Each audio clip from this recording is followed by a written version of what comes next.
Hello guys, ఈరోజు మీ అందరూ నాతో పాటు ఎక్కడ తీసుకెళ్తున్నానంటే కాకినాడలోని ద ఫేమస్ అయిన కొవ్వూరులో ఉన్న వారాహి అమ్మవారి టెంపుల్కి. అదేనండి, లాస్ట్ టైం ఇక్కడికి జబర్దస్త్ రాజుగారు కూడా వచ్చారు. అంతేకాదు పవన్ కళ్యాణ్ గారు వారాహి మాత యొక్క మాల కూడా వేసుకున్నారు. మేము అక్కడికి వెళ్ళిన తర్వాత కొంతమంది భక్తులను అడిగి తెలుసుకున్నప్పుడు వాళ్ళు చెప్పింది ఏంటి అని అంటే, వాళ్ళు నిష్టతోటి ఎలాంటి స్వార్థం లేకుండా కోరుకున్న కోరికలు అమ్మవారు తొందరలోనే ఒక 1 వీక్లోనే తీరుస్తున్నారు. అందుకే వాళ్ళు మళ్ళీ మళ్ళీ వస్తున్నామని చెప్పారు. ఈ వారాహి మాత ఎవరు అంటే, శ్రీ మహావిష్ణు అవతారాల్లో వరాహదేవుడు ఎలాగో అలాగే దుర్గామాత అవతారాల్లో అంటే ఆమె శరీర మాతృకల నుంచి ఉద్భవించిన వారిలో వారాహి అమ్మవారు ఒకరు అన్నమాట. ఈమె కాశీనగరాన్ని కాపు కాస్తూ ఉండేవారట, అది కూడా నైట్ టైంలో. అందుకే వరాహమాతకి డే టైం కంటే నైట్ టైం పవర్ ఎక్కువ, అందుకే నైట్ టైం ప్రేయర్ చేయడం మంచిదని చెప్తున్నారు. అందుకే ఇక్కడ కూడా ఆలయ సమయం వచ్చేసి ఉదయం 5 గంటల నుంచి 10 గంటల వరకు, మరి సాయంత్రం 6 గంటల నుంచి 9 గంటల వరకు. మేము ఈ ఆలయం నిర్మించిన వాళ్ళని అడిగి అసలు ఆలయాన్ని ఎందుకు నిర్మించారని అడగడం జరిగింది. దాని వెనకాల ఉన్న స్టోరీ అంతా ఆయన చెప్పారు. ఆయన మాటల్లో మీరే వినండి. మా అమ్మాయి పూజ చేసేదండి లోపల ఇంట్లో. పోయిన సంవత్సరంలో గుత్త నవరాత్రులనే వచ్చింది. ఆ సంవత్సరంలో మా అమ్మాయి ఇంట్లో పూజించుకుంటే పిల్లలు పూజించుకుంటుంటే ఒకప్పుడు మా అబ్బాయికి కొంచెం ఇంట్లో బాగాలేదు, హెల్త్ బాగాపోతే హాస్పిటల్కి తిరిగి కొంచెం ప్రాబ్లం వచ్చింది కుర్రాడికి. ఆ ప్రాబ్లం వల్ల ఏంటంటే హాస్పిటల్కి గట్రా చూపించాం.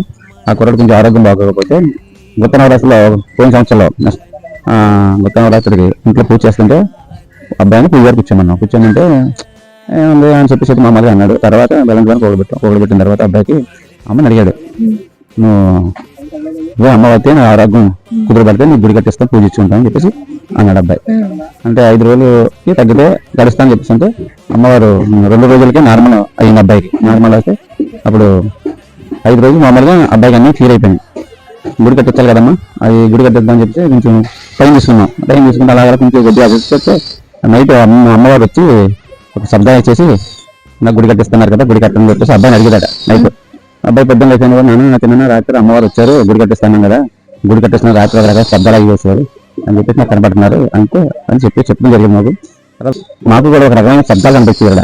ఏంటంటే ఏదో గొలుగొలు సౌండ్లు రావడం, తలుపులు కొట్టినట్టు ఇలా ఒక రకమైన శబ్దాలు కనిపించి మాకు కూడా అనిపించి ఏదో ఎవరో వచ్చారేమో అని మేము అనుకున్నాం. ఏమో కల్పించి చూస్తే ఎవరు ఉండరు కదా, అమ్మవారికి ఏదో కట్టిస్తాను కదా, కట్టించలేదు కదా, దాని గురించి అమ్మవారు మనకి కనిపిస్తున్నారు శబ్దాలు ఈ రకం అని చెప్పేసి అప్పుడు గుడి ప్రారంభం చేద్దామని చెప్పేసి అబ్బాయి అంతే సరేనని చెప్పేసి దాన్ని గుడికి వెళ్తున్నాము. పంచమి రోజు మహాన్నప్రసాదం పెడతామమ్మా, వేలాది మంది భక్తులు. అలాగే ఇక్కడ ప్రతి పంచమి నాడు అమ్మవారికి అభిషేకాలు జరుగుతాయని చెప్పారు.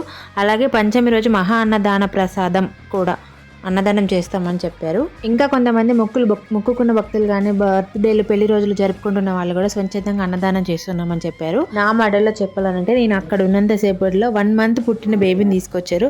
అలాగే పెళ్లి తిలకం పెట్టుకున్న వాళ్ళు కూడా అక్కడికి వచ్చారు. దీన్ని బట్టి అర్థమవుతుంది అమ్మవారు ఎంత పవర్. ఆలయం నిర్మించిన అతను ఒక్కటే మాట చెప్పారు, భక్తులకు మాకు ఎలాంటి సంబంధం లేదు, అమ్మవారికి భక్తులకు మాత్రమే సంబంధం ఉంది, వాళ్ళు మొక్కుకున్న మొక్కలు నెరవేరితేనే వాళ్ళు మళ్ళీ తిరిగి వస్తున్నారు. ఈ టెంపుల్ వచ్చేసి మనకు కాకినాడకి 8 కిలోమీటర్ల దూరంలో ఉంది. ఈ లొకేషన్ లింక్ నేను కింద డిస్క్రిప్షన్లో ఇస్తాను.